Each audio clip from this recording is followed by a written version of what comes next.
Hey everyone, it's Ben Hardy here, and in today's video, we're reviewing the Mercedes-Benz EQE AMG. Before we get in this video though, as always, if you want to save time and money the next time you purchase a car, link to my car buying guide in the description down below. Let's get into it.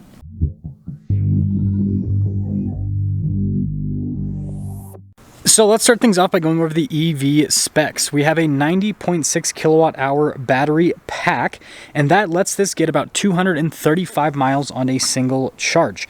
Now, power outputs with this are 617 horsepower and then 701 pound-feet of torque, and that's because this has a dual electric motor setup.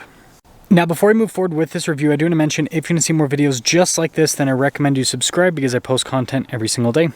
Now, starting with the hood, just like other EQ models, they've softened all of the body lines to improve aerodynamic efficiency. And you can see that theme continues with the headlight design and then also with the front fascia here. And then notice here with all of the blacked out trim. And putting it all together, I definitely say that it's function over form when it comes to the design. Now, around the side here, our turn wheel setup is 275, 40, 21 in the front and over in the rear. And then you guys can see here with the wheels, they're completely blacked out. You got the silver ring, and we actually have ceramic brakes with this, which is crazy. We got these body painted fender flares here, and then notice the 4MATIC badge, and then you guys can see EQE there on the side. And then the mirror caps are blacked out. Notice the window trim's blacked out, but then you do have some chrome accenting, which is interesting. And then here is your full side view with the EQE. Now, taking a look at the key fob, we have our lock and unlock function. We got the opening here for the hatch, and the key fob definitely has a nice weighted feel to it. Now, taking a look at the cargo area, you guys can see we've got a cargo cover built in from the factory. This is just the little charging bag that comes with it. But yeah, storage space back here is actually really good. And when you're all done, just press this button and that will lower the hatch right back down. Now, finishing things up with the rest of the design, you guys can see the light bar here on the back and then the rest of the badges. And also the Mercedes emblem is what you press in to open up the hatch, which is really cool. And wrapping things up with the rest of the design, let me know what you guys think about the EQE. Now, taking a look at the door panel, you guys can see the soft touch here at the top and then also down below. And then look at all of the finishes on everything. And then speaker here for the Burmester sound system. Now, taking a look at the seats, you guys can see perforated all down the center portion. I like the trim here on the outside. And then legroom here in the back is really good. We also have a little storage pocket. And then you guys can see here with the vents, we also have our own climate zone here in the rear for either passenger. And the headroom back here is also good. So taking a look at the front door panel, you guys can see again soft touch here and then also down below, and then our door handle here, which I like the look of that. All of our seat adjustments, and then you guys can see we've got our heated and cooled seat function with our memory seat function. All of our window controls here, we've got our mirror adjustments, and then we do have blind spot monitoring with the mirrors. And then here's the front seat. You can see AMG there and then perforated all down the center portion. Got the lumbar stuff on the side. Pedals right there, and then you got your light control here and then more soft touch all over the dash.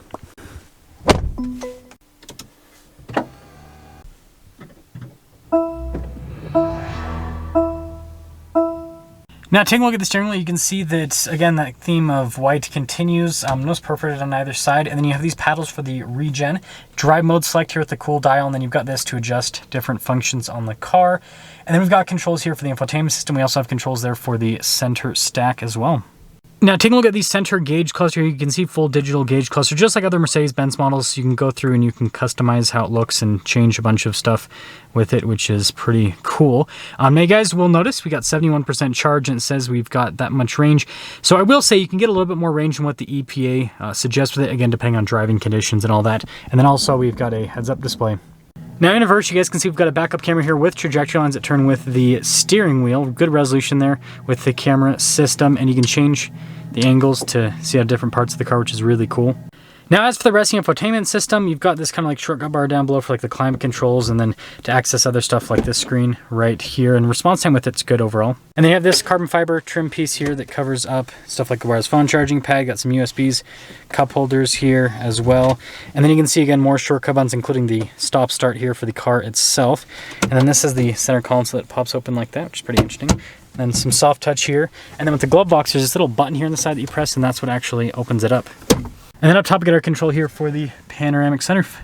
So here's our window sticker for the EQE AMG SUV. You guys can see the standard equipment right here. And then we do have, well, if it'll scroll to the side, there we go. The option list, total MSRP, $130,950. Let's see how it drives.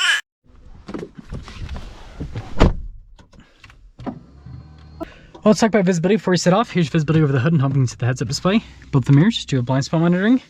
Then throughout the rest of the rear. And let's set off. So setting off in the EQE AMG. And I've been living with this for a week, and I actually really like this. There are some downsides, and I will talk about those downsides, but I really do like the Mercedes EQ vehicles, that are the bigger ones at least, the EQE, the EQS. Not as big of a fan of like the EQB, for example. But the bigger ones, yeah, I really like how these drive, like the comfort and everything's great. And that's where we'll kind of talk about the daily driver stuff. Seats comfort's amazing, and these cars, they just drive so well. Like the acceleration, which we'll get here in a second. Let's pop into the Sport Plus mode. The acceleration's obviously insane, given the power outputs. And here we go. Yeah, it definitely kicks you back in your seat. But yeah, great acceleration, but then it's also like super comfortable. Ride quality's really good. It just drives super well. Like I honestly do not have a bad thing to say about this car when it comes to the driving experience. Grid in the highway, all that kind of stuff. And then, you know, I guess that'll lead us into talking about some things I don't like. Still, the aesthetics on the outside. Again, I understand the whole aerodynamic efficiency thing, but it's still just, it's an ugly EV. That's just my personal opinion. I will say the EQ cars are somewhat growing on me, but not really. Like, I don't ever look, like, I never double take on this car unless it's kind of like a kind of double take, not a, oh, that's cool, right? Like when I see a Mercedes AMG GT, like that type of double take is like, that's a sexy car, right? So a little bit of a, yeah, interesting thing there.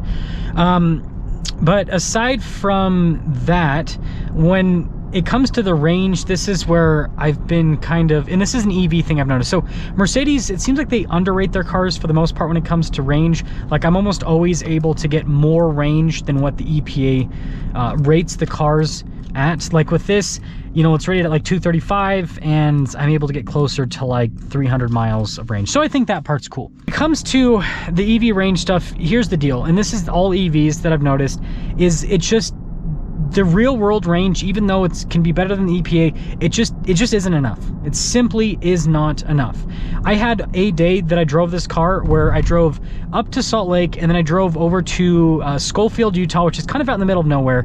But like that drive is a drive that if I was in an ICE car, I would not even have to think about gas. With this car though, I had a full charge when I started, and I could not get to my final destination in Schofield that I was trying to go to because I was so low on battery juice that if I hadn't turned back where I did, I would have had to have gotten towed home because there's no chargers out there. And that's another thing, is the charging network. So there's just, this is a great car if you're gonna commute with it from home to work and you don't have a super long commute and you can charge at home. But like the whole EV thing with doing longer treks, it still doesn't work. There's not enough charging infrastructure, and the range just is, it fluctuates so much. Like with ICE cars, at least if it says you're gonna have 400 miles until you're out of a tank of gas, you can be pretty sure you're gonna be 400 miles until you're out of a tank of gas. Whereas this, it's like sometimes you get that, sometimes you don't. It's a little bit too all over the place in my personal opinion. So let me know what you guys think about the EQE AMG. Let me know what you guys think about the electric car thing. I think that these electric cars are getting better, but I still think we're a long ways off before it makes sense for more than, I think like 7% of new vehicle sales are electric cars. I think we're a long ways off before it's going to be anywhere near even, you know, wide stream adoption where you're going to have 15 to 20% even. But let me know your thoughts.